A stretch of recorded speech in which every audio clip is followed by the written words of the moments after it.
Balik mga kapuso sa GMA Regional TV Live. Couples na magyotong hisgutan kaganiha sa atong topic kang Father Christian. Dinhi ta mga kapuso sa istorya sab sa usa ka photographer dinhi sa Sugbo nga naka-capture ni maanindot kayong mga photos, mga moments sa mga magtiayon kung giunsa man yan ug unsay inspirasyon yan ini atong pakisayran karong buntaga. Makauban nato si Hafid Caballes. Good morning, sir. Good morning, sir. May buntag. Daghan kayong salamat, Sir Hafid o Pido ang angga. Sir, sa unsa man kang idara nagsugod ini imong love og passion for photography o ganung nagka-interest man ka ini? Okay, nag-start ko ani akong photography way back 2011 pagsuna ko sa college since take man ko og fine arts major in advertising arts.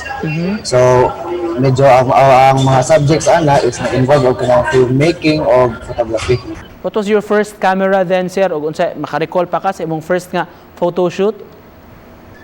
Akong first camera is Nikon D3000. Ang akong model ato sa kuha pang sister. Make-up lang gamay niya. Nasa-shoot sa balay, may anak. Nag-abot sa school, kanang mga barkada, picture na ako. Nangalingaw, hobby rin din sa una. Wadyo ko ma-expect nga may mo isang business. Ug labi na karon, sir, labi ka nimo nga prenup nga mga photos, sir, nga maka-gain jud og social media attention. So may sikreto ani, Sir Pido? Para sa kuha isang ang passion jud dapat kanang dili ginamawa ang love nimo sa imong trabaho nga non-stop nga pag-study, non-stop nga pagbasa sa mga articles, magazines, nga tanawag nga mga video nga mga tutorials men ana. Kanang wala man gud ingon nga kuan ba nga nag-upgrade lang ta sa gears, dapat ang skills ug imong knowledge nag-upgrade sad.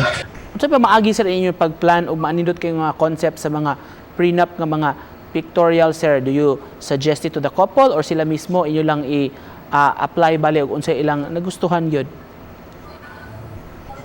Usually idea gid sa couple with the help of kanang mga stylist, mga makeup artist, especially sila si Carlo Abakita, Joe Flagria nga stylist.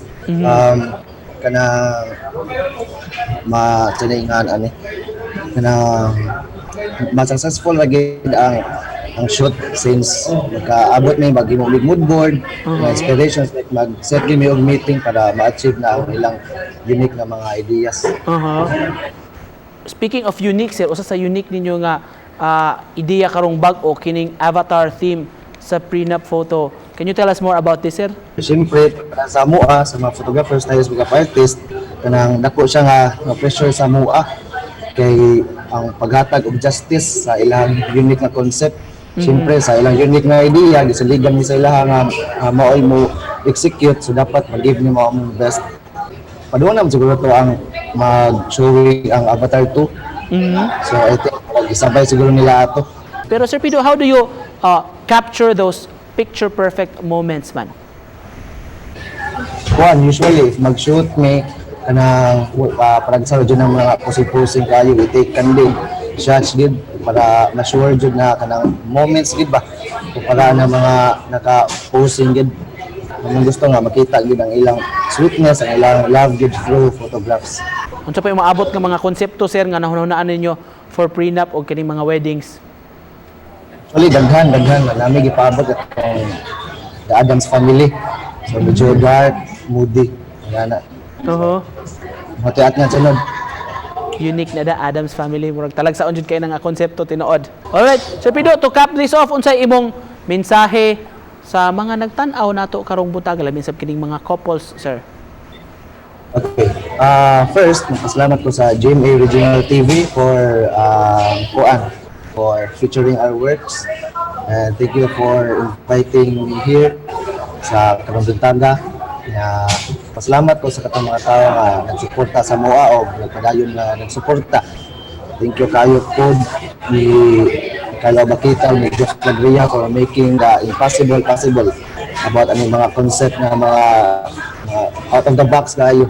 So without sad nila, dili sad mahimong successful ang mga shot na nani. Kay basically teamwork gini, dili ko mo take all the credits ani nga shoot kung wala sa mga tawhana. Alright, sir, nagkagay salamat sa pag-uban kanamo karong butaga paghatag sa tips sa mga nagtan-aw nato karon. Thank you sa Sugbuanon nga photographer Hafid Caballes. Thank you so much. Thank you. Salamat!